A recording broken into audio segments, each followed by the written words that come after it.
Sa tuwing mapapatingin tayo sa kalawakan, namamangha tayo sa kagandahan ng mga nilikha ng Diyos. Isa na nga dyan ay ang ating buwan. Naitanong mo na ba sa iyong sarili kaibigan, ano kaya ang nasa loob ng ating buwan?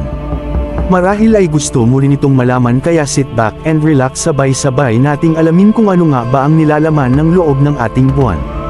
Ayon sa isang masusing pagsisiyasat na inilathala nito lang May 2023 ay napag-alaman na ang panloob na core ng buwan ay parang isang solidong bola na may densidad na katulad ng isang bakal. Umaasa ang mga mananaliksik na ito ay makakatulong sa paglutas ng mahabang debate tungkol sa kung solid o natunaw ang panloob na puso ng buwan, at makatutulong sa mas tumpak na pag-unawa sa kasaysayan ng buwan at sa pamamagitan ng pagpapalawig ng ating kaalaman sa solar system. Welcome sa Barkada Playlist. Kung bago ka pa lang sa aking channel ay huwag mong kalimutang mag-subscribe at mag-like para lagi kang updated sa mga content natin sa future. Bumuo ang mga scientist ng isang team na pinamumunuan ng astronomer na si Arthur Briaud ng French National Center for Scientific Research sa France, na nakafocus upang pag-aralan ang ebolusyon ng Moon Magnetic Field salamat sa pagpapakita nito ng pagkakaroon ng inner core at pagsuporta sa isang global mantle overturn scenario, na nagdudulot ng malaking insight sa timeline ng lunar bombardment sa unang bilyong taon ng solar system. Tinatayang humigit kumulang 150 ang buwan sa ating solar system, at isa sa mga buwan na ito ay ang buwan ng ating mundo. Ang buwan ay nabuo 4.5 bilyong taon na ang nakakalipas at ayon sa isang teorya ang mundo ay bumangga sa isang batang planeta. Ang mga debris nito ay kumalat sa paligid ng mundo at nabuo bilang isang buwan. Ang buwan ay pang-5 sa pinakamalaking natural na satellite sa ating solar system, na may sukat na kasing laki ng bansang China. Ang inner at outer core nito ay binubuo ng iron, samantalang ang mantle at crust naman ay binubuo ng magnesium, silicon at oxygen. Ang pagsisiyasat sa panloob na komposisyon ng mga bagay sa solar system ay pinaka-epektibong nagagawa sa pamamagitan ng seismic data. Ang paraan ng mga acoustic wave na likha ng mga lindol ay gumagalaw at sumasalamin mula sa material sa loob ng isang planeta o buwan.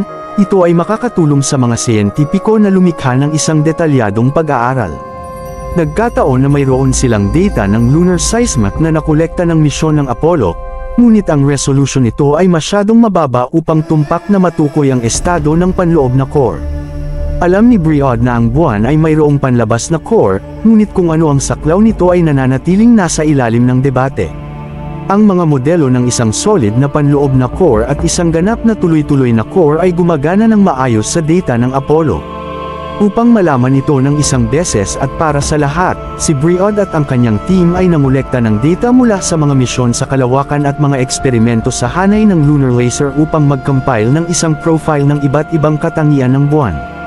Kabilang dito ang antas ng pagpapalawig nito sa pamamagitan ng pakikipag-ugnayan ng gravitational sa Earth, ang pagkakaiba-iba ng distansya nito mula sa Earth, at ang density nito. Nagsagawa sila ng pagmomodelo sa iba't ibang aspeto upang mahanap kung alin ang tumugma sa pinakamalapit na data. Gumawa sila ng masusing pag-aaral at ito ang kanilang natuklasan. Una, ang mga modelong pinakakatulad ng nalalaman natin tungkol sa buwan ay naglalarawan ng aktibong pagbaligtad sa loob ng lunar mantle. Nangangahulugan ito na ang masiksik na material sa loob ng buwan ay bumabagsak patungo sa gitna, at hindi gaanong siksik na material ang tumataas pataas. Matagal nang iminungkahi ang aktibidad na ito bilang isang paraan ng pagpapaliwanag sa presensya ng ilang partikular na elemento sa mga rehiyon ng bulkan ng buwan. Ang pananaliksik ng team ni Briaud ay nagdaragdag ng isa pang punto sa tali ng ebidensya. Alam nating hindi nagtagal matapos itong mabuo, ang buwan ay nagkaroon ng isang malakas na magnetic field, na nagsimulang bumaba mga 3.2 bilyong taon na ang nakalilipas. Ang nasabing magnetic field ay nabuo sa pamamagitan ng paggalaw at convection sa core, kaya kung ano ang ginawa ng lunar core ay malalim na nauugnay sa kung paano at bakit nawala ang magnetic field. Dahil sa pag-asa ng sangkatauhan na bumalik sa buwan sa medyo maikling pagkakasunod-sunod, marahil ay hindi na tayo magtatagal upang maghintay para sa seismic na pag-verify ng mga natuklasang ito. Ang mga pananaliksik na ito ay makatutulong ng malaki upang paghandaan ang mga planong pag-colonize ng sangkatauhan sa buwan sa hinaharap. Ang mga posibilidad na ito ay hindi malayo dahil sa mga advance na teknolohiya sa kasalukuyan na patuloy na naglalakbay upang tuklasin ang natatagong misteryo ng kalawakan. Nagustuhan mo ba ang content natin ngayon kaibigan? Kung oo ay mag-comment lang ng big yes. Maraming salamat hanggang sa susunod pa nating mga video, pagpalain kayo ng ating Panginoon.